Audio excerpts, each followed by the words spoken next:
लालच बुरी बला है। लालच करना बुरी बात है। हेलो हाय फ्रेंड्स, मैं हूं सपना और मैं लाती हूं आपके लिए नई नई कहानी। तो आज की कहानी है लालच बुरी बला है। कहानी अगर पसंद आए तो लाइक कमेंट शेयर सब्सक्राइब जरूर करिएगा। एक बहुत दूर कहीं एक गांव बसा था।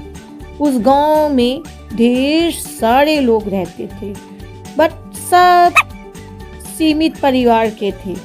किसी के पास इतना धन नहीं था कि हाँ कोई अमीर कहे जा सके और कोई गरीब कहा जा सके। लेकिन वहाँ की एक खास बात थी कि वहाँ के गांव में कुत्ते बहुत थे, बहुत ज़्यादा कुत्ते थे।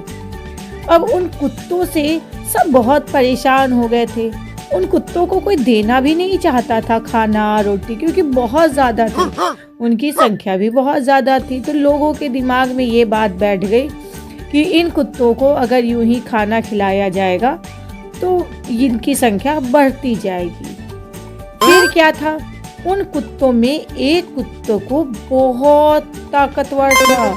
वह अपने आप को इतना ताकतवर सोचता था कि मैं तो पूरे गांव पे राज करूंगा, सारे कुत्तों का मैं ही राजा बनूंगा।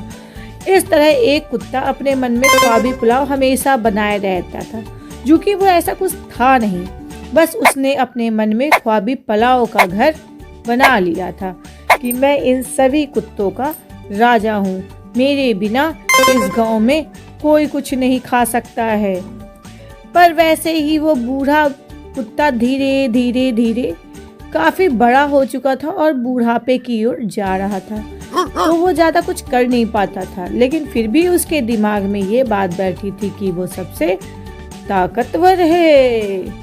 उसकी ताकतवर और चालाकी से सब हंसा करते थे उस पे। एक बार की बात है, उस कुत्ते को बहुत जोर की भूख लगी थी। इतनी जोर की भूख कि उससे बर्दाश्त नहीं हो रहा था।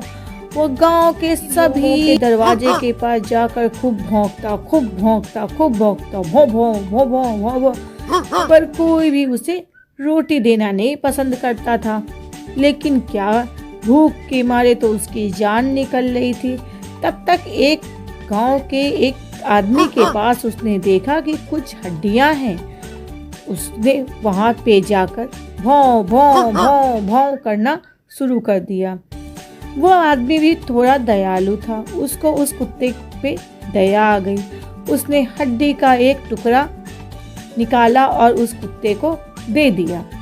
वो कुत्ता कुछ ज्यादा ही चालाक था, तो वह यह सोचने लगा कि अगर मैं यहाँ पे ये खाऊंगा तो जितने कुत्ते हैं सब छीनने लगेंगे, सब मेरे से ले लेंगे।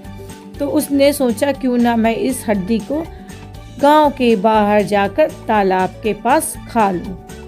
वह उस हड्डी को अपने मुंह में दबाया और चलता बना। वो छुपते छुपाते बचते वो वहां तक पहुंच गया। जैसे ही वह नदी के पास गया, वहां पे देखा पानी है। पानी में उसने देखा कि अरे ये क्या, यहाँ तो मुझे कोई खाना नहीं दे रहा है। यहाँ एक दूसरा कुत्ता, उसके भी मुंह में हड्डी है। वह ये जानता नहीं था कि वह कोई दूसरा कुत्ता नहीं, बल्कि वह उसकी परछाई है। और वह बेचारा मूर्ख बन गया और वह सोचा, अपनी बुद्धिमानी और चालाकी का परिचय देना चाहा। उसने सोचा क्यों ना मैं अपनी हड्डी के साथ साथ इस कुत्ते की हड्डी को भी छीन लूं, इससे तो मेरा पेट ज्यादा भर जाएगा और मुझे खाने को भी बहुत ज्यादा मिलेगा।